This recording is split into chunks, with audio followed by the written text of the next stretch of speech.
What does the Quran do? The Quran places the human being at the spiritual center of the skies and the earth. إِنَّ فِي السَّمَوَاتِ وَالْأَرْضِ لَآيَاتٍ لِلْمُؤْمِنِينَ. The skies and the earth, the vastness of the universe, has ayat for believers. For believers. It's incredible to me that when we have a conversation with Allah in the Fatiha, right? If I'm reciting the Fatiha, I'm speaking, and my voice travels at the speed of sound, doesn't it? What's faster, the speed of sound or the speed of light? Okay, light. The universe is measured, the age of the universe is measured with the speed of light. And the speed of light, roughly, 14 trillion, billion years something. The age of the universe is now being kind of determined in those numbers, right? That means light had to travel for that many billions of years to reach us. That's the farthest light we can imagine. And that's giving us the age of the universe that we know. But when I say the Fatiha, and I say Alhamdulillahi Rabbil Alameen, my voice travels through all of this universe, which is just the first sky, through the second sky, through the third, fourth, fifth, sixth, and seventh sky, and reaches the Arsh of Allah, and above the Arsh of Allah, it reaches Allah, and Allah responds, Hamidani Abdi, my servant made hamd of me. How powerful is the ruh? How powerful is the dhikr of Allah? How powerful is the human being that he or she is connected to Allah beyond, so powerfully that the entire universe and beyond becomes insignificant in comparison to the connection that the human being has with Allah. Whoa. Science is saying we're just a particle of dust. And the dhikr of Allah makes the entire universe a particle of dust compared to our connection with Allah. It's mind-blowing. It's so mind-blowing. SubhanAllah. Anyway, let's go on. Next ayah. أَيَحْسَبُ الْإِنسَانُ أَن لَّن نَّجْمَعَ عِظَامَهُ وَعُدَيْ بْنُ أَبِي رُبَيْعَةَ وَخَتَنَ. So this is the first narration. Let me just translate this ayah first and I'll read this narration to you. Has the human being reckoned? Has the human being calculated? Has the human being figured that we are not going to gather his bones? Regather his bones? That's the ayah. Okay. This is a narration from وَخَتَنُ الْأَخْنَسِ بْنِ شُرَيْقٍ وَهُمَا اللَّذَانِ كَانَ النَّبِيُّ صلى الله عليه وسلم يقول فيهما اللهم اكفني جاري السوء عدي ibn Abi Rubay'ah and Khatan al-Akhnas ibn Shurayq. These two people, the Prophet ﷺ used to say, Ya Allah, you be enough for me against evil neighbors. And these were the two evil neighbors, right? They said to him one day, sallallahu alayhi wasallam, Ya Muhammad, حدثني عن يوم القيامة متى يكون وكيف يكون أمره. Hey, Muhammad, tell me about this resurrection day. When's it going to happen? And how's it going to be? Can you describe it? And they're trolling, right? They're just, that's how they're asking. فأخبره رسول الله صلى الله عليه وسلم فقال. So Rasul صلى الله عليه وسلم described it. And they said, or he said, لو عاينت ذلك اليوم لم أصدقك يا محمد. If I saw that day myself, I still wouldn't believe you, Muhammad. Look at his arrogance. وَلَمْ أُؤْمِنْ بِهِ. And I wouldn't believe in it, even if I saw it. And then he says, أَوَيَجْمَعُ اللَّهُ تَعَالَى هَذِهِ الْعِظَامِ. Oh, we're going to become bones. And God's going to what? Put these bones together? And Allah revealed the ayah, أَيَحْسَبُ الْإِنسَانُ أَن لَّن نَّجْمَعَ عِظَامَهُ. Does the human being reckon that we will not gather his bones? Another narration related to this. وَقِيلَ أَبُو جَهَلٍ. It was also said that similar statements were made by Abu Jahl. وَرُوِيَ كَأَنَّهُ كَانَ يَقُولُ يَزْعُمُ مُحَمَّدٌ أَنْ يَجْمَعَ اللَّهُ تَعَالَى هَذِهِ الْعِظَامِ بَعْدَ بَلَائِهَا وَتَفَرُّقِهَا فَيُعِيدَهَا خَلْقًا جَدِيدًا. Muhammad assumes that God, the Almighty, is going to bring these bones together after they've decayed and they've been separated, and He will bring them back together, a new creation. And then this ayah came down. So these people thought, yeah, you believe in what? Also, these dead, if I dig up this grave and I find some remains of some bones, they're going to come back together. We're all going to be skeletons. Man, come on, Muhammad. Seriously, this is what you want us to believe? This was the condescending attitude, and Allah put it in the form of a question in this ayah. وَتَعْرِيفُ الْإِنسَانِ تَعْرِيفُ الْجِنْسِ. And Allah, when He says al-insan, He's not just saying the human being like Abu Jahl or Akhnas or Uday. He's talking about human beings. I want you to understand something about narrations when they occur describing an ayah. Sometimes we have a simplistic understanding of that.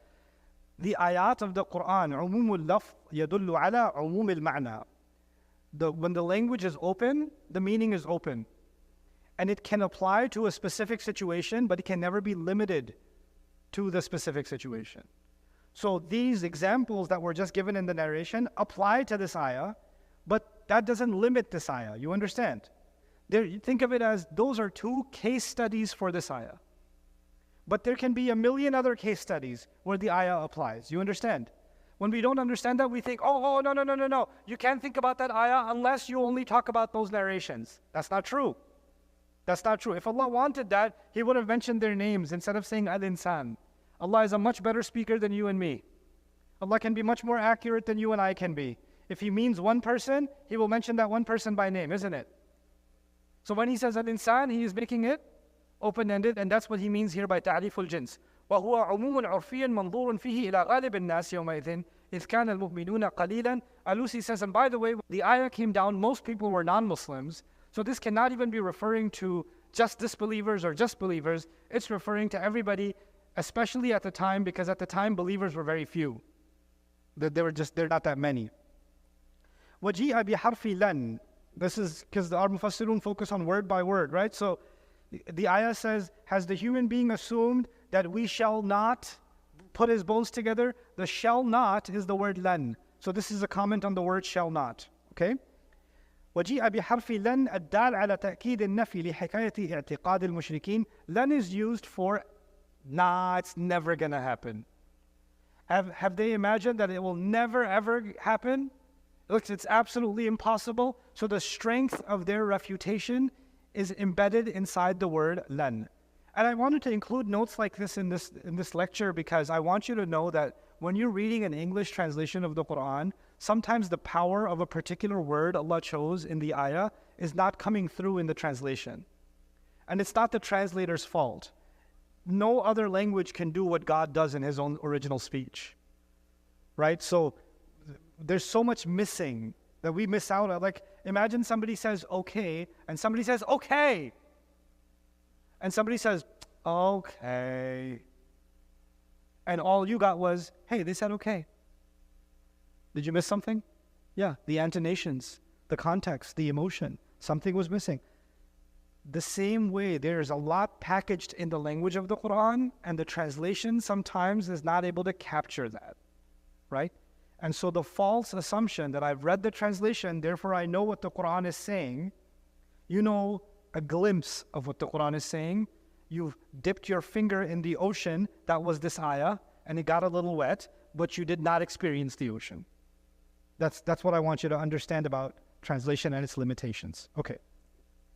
وقرأ قتادة تجمع بالتاء الفوقية مبنيا للمفعول. Another reading of this ayah is أيحسب الإنسان أن لن تجمع عظامه, the passive form, which would mean, has the human being assumed that his bones shall not be gathered? So one reading is, we shall not gather his bones, meaning Allah, and the other reading is that his bones shall not be gathered. Both of those meanings are possible in the readings of this ayah. فَفِعْلُ نَجْبَعُ مُسْتَعَارٌ لِلْخَلْقِ الَّذِي هُوَ عَلَى صُورَةِ الْجِسْمِ الَّذِي بَلِيَ. And the word bones is being used as a reference to the whole body coming back together. Like, forget bringing back the skin and bringing back the veins and bringing back the organs and bringing back the liver and bringing back the brain.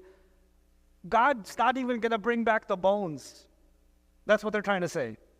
Like, forget bringing everything else back. You can't even bring the bones back. So they're using the bones as a statement for how impossible the rest of it is. How impossible the rest of it is. You know? By the way, I didn't include it today. I want you to research yourself. What happens to the body after death? It's going to be a gruesome read, but read it. Look up articles on what happens to the body hours after death, weeks after death, months after death. What does the body go through? Meaning, what will I be going through? There are episodes of decay? There are certain kinds of, gases that get released, toxins that actually kill the soil around the dead body. They're that toxic. And then when maggots come, which is a phase, and they start eating away at all of the liquid that comes out and all of the bacteria, they consume it. Eventually the maggots are done and they burrow holes. So the corpse has holes all around it that the insects have left through because they're done. And then other kinds of insects come and consume the rest. And another phase comes and another. There's actually a kind of our bodies become a multi-course meal for multiple species. Actually. And eventually just the bones are left, and the average bones in a normally decay, buried soil, it takes about 50 years for them to disappear. And the pharaohs had developed a special embalming method where the bacteria wasn't able to penetrate the bone to deteriorate it. That's why you find those, records of the mummies, mummification and all of that. But otherwise, these bones just keep disappearing. I found something so fascinating today. I hope I can explain this to you in simple form. I got, when Allah speaks about something, my mind just goes into that universe. So when He says bones will not come together, obviously He's talking about dead bodies, right? And decaying bones. He talks about decaying bones in 3 ways in the Quran. Okay? Allah talks about decaying bones, and this comment by disbelievers that bones will not come together, this comment is made in 3 ways. So one way is قَالَ مَنْ يُحْيِي الْعِظَامَ وَهِيَ رَمِيمٌ. So the word used is ramim as a description of decaying bones. I'll explain in a second what ramim means. Then أَإِذَا كُنَّا عِظَامًا وَرُفَاتًا أَإِنَّا لَمَبْعُوثُونَ خَلْقًا جَدِيدًا. Rufat. So ramim and rufat. And then Allah says أَإِذَا كُنَّا عِظَامًا نَخِرَةً قَالُوا تِلْكَ إِذًا كَرَّةٌ خَاسِرَةٌ فَإِنَّمَا هِيَ زَجْرَةٌ وَاحِدَةٌ فَإِذَا هُمْ بِالسَّاهِرَةِ. So ramim, rufat, and nakhir. Ramim, rufat, and nakhir are all 3 descriptions of decaying bones. So I'm going to briefly tell you about them. Ramim is something that becomes, that dilapidates, something that deteriorates, something that weakens. When a rope gets old, it's actually also called a rimma. When the fibers start coming out on a rope, that would be a rimma. Or, some of your hoodies that get those weird fur balls on them, it's starting to become ramim. Okay? So when the rope starts deteriorating, it's ramim. When the bone starts decaying, it's called ramim. And it's also, another important word, al-irmam is actually silence or barely audible sounds. That's why they say, أَرَمَّ الْقَوْمُ سَكَتُوا.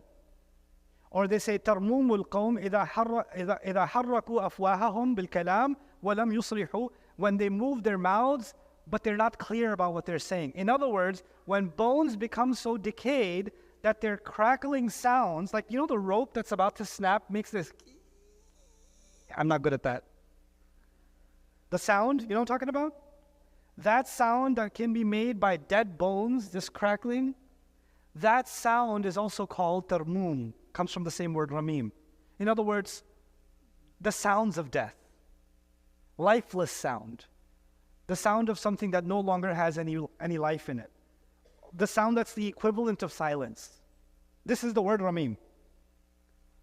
I want you to remember that. So ramim is decay and the sound of near silence. Okay?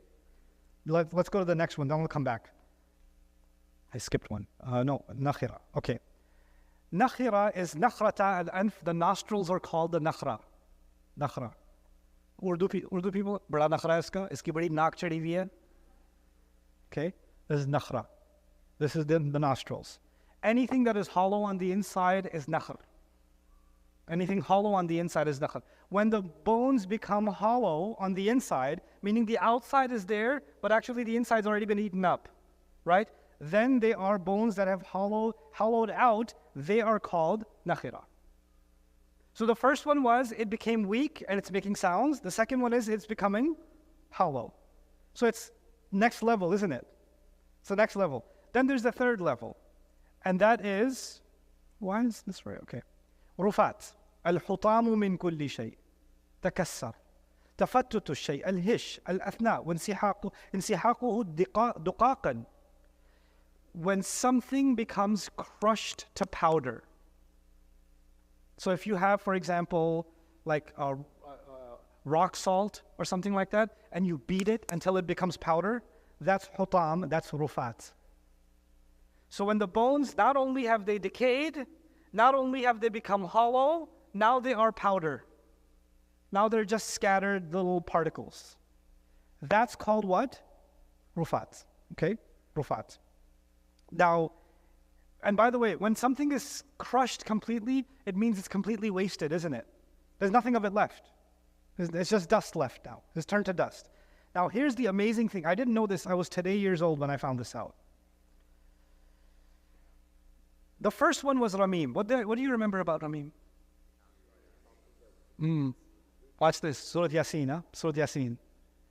Allah says, He says, who will give life to the bones when they are Ramim? مَنْ يُحْيِي الْعِظَامَ وَهِيَ رَمِيمٌ. Yeah? You know what Allah says right before this? He says, وَضَرَبَ لَنَا, He says, أَوَلَمْ يَرَ الْإِنسَانِ أَنَّا خَلَقْنَاهُ مِن نُطْفَةٍ. Listen carefully. Didn't the human being see that we created him from a fluid, the sperm? فَإِذَا هُوَ خَصِيمٌ مُبِينٌ. And he starts making open arguments. وَضَرَبَ لَنَا مَثَلًا. And he starts giving all kinds of theories about God, about us. وَنَسِيَ خَلْقَهُ. And he forgot how he was made himself. In other words, people do empty talk. People do what? Empty talk about Allah. And then they have the audacity to say, and these bones, when they make empty sounds, Ramim. So before Allah even mentioned their empty sounds, Allah mentioned their own empty sounds when they talk about Allah. SubhanAllah. Their own words are like Ramim before they become Ramim. Now, the second one, what did Nakhira mean? Do you remember? Hollow. Hollow means empty on the inside. And they say, يَقُولُونَ أَإِنَّا لَمَرْدُودُونَ فِي الْحَافِرَةِ. When we are being put down into the holes, when we are being filled into the graves. So the grave is being filled and the bones are being what? Hollowed. SubhanAllah. The third one was, what was it? What is rufat? What does it mean? Becomes completely wasted, crushed, it's no use anymore. By the way, hutam is also used for when you know the fall leaves, they dried up leaves, when you step on them and they just crackle up and they're just completely useless stuff on the ground that helps you get worse allergies. That stuff is called hutam and rufat also. Okay? Now, Allah says, انظر كيف ضربوا لك الأمثال فضلوا. Look how they talk about you.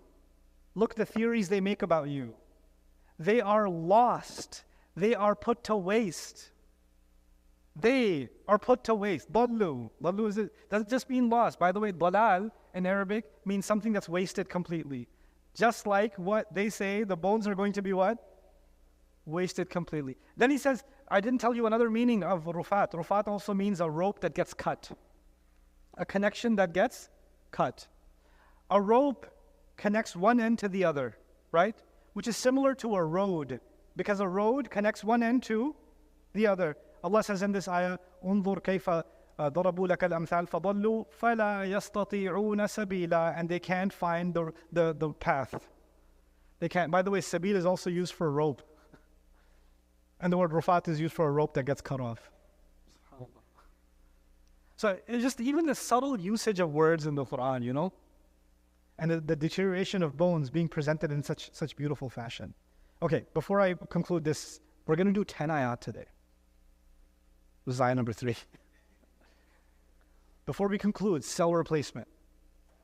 Let's talk about that. Because they say bones can't be replaced. How are bones going to come back together? Listen to this. Humans maintain function and health through continuous cells renewal. Our cells are dying all the time, each with its own lifespan. Gastrointestinal tract cells renew every few days. Every few days, your entire gastrointestinal system, the cells are being regenerated. They're dying and new ones are being born. Meaning life and death is happening inside my body all the time. There are millions of skin cells that die on us every day. You know most of the dust in your home is dead skin cells? Did you know that? Look it up. Fun fact. You're breathing your own dead skin cells in and then sneezing them out. Red blood cells, every 120 days they die and are regenerated. Over a 24-hour period, almost 1 million skin cells are lost. Dead skin cells are the main component of dust that collects on the surface in your home. Jeez, in other words, resurrection is happening every day. My skin is being resurrected every day. My bones are being resurrected every few months. Now let's talk about the bones. This was just the cells. Bone regeneration. Bones undergo constant remodeling, balancing, resorption, and formation for strength and repair. Bones are constantly being reconstructed, basically.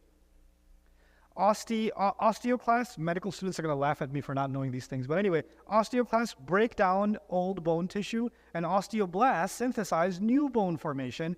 Rates, meaning the rates at which bones regenerate, changes. When they're children, they regenerate quicker. As you get older, they regenerate slower and slower. On average, about 10% of bones regenerate annually. So every 10 years, my bones have completely been replaced. Every 10 years, roughly. The ongoing bone turnover is vital for remaining skeletal integrity throughout life. They're like, how is God going to regenerate bones? Really? They didn't have Wikipedia back then, is the problem. This question wouldn't have happened. Allah is regenerating bones already. He's already doing it. He's already regenerating cells in your body. And you know, some people had this philosophical question back in the day. Okay, when we die, our bodies deteriorate. Some parts of it eaten by insects, some eaten by birds, some eaten by the soil, right? Then they go into plants, and the plant grows, and a cow comes and eats it. And the cow does what it does later, and then it goes into soil, and it comes out as a carrot. And then somebody eats that carrot, and then they do what they do. And so parts of me have gone through quite a bit of a cycle. So when Allah's going to bring it back, how's He going to bring all that back? You know, is it the same cells that are going to be brought back? No, because Allah has actually, think of it this way, the mass of this earth is roughly the same, right? The earth is roughly the same. And people have lived and died on this earth for all these generations, but they didn't add to the mass of this earth. The components from which human beings are made were already here, but they were reused and we're recycled creatures. Human beings are recycled. The organic matter of which I am made, the atoms of which I am made, was probably sitting on top of some volcano at some point, or it was on the wings of a bird at some point, and now it's part of my body. And eventually it's going to be on the back of some insect, right? So I'm being regenerated from مِنْهَا خَلَقْنَاكُمْ وَفِيهَا نُعِيدُكُمْ وَمِنْهَا نُخْرِجُكُمْ تَارَةً أُخْرَى.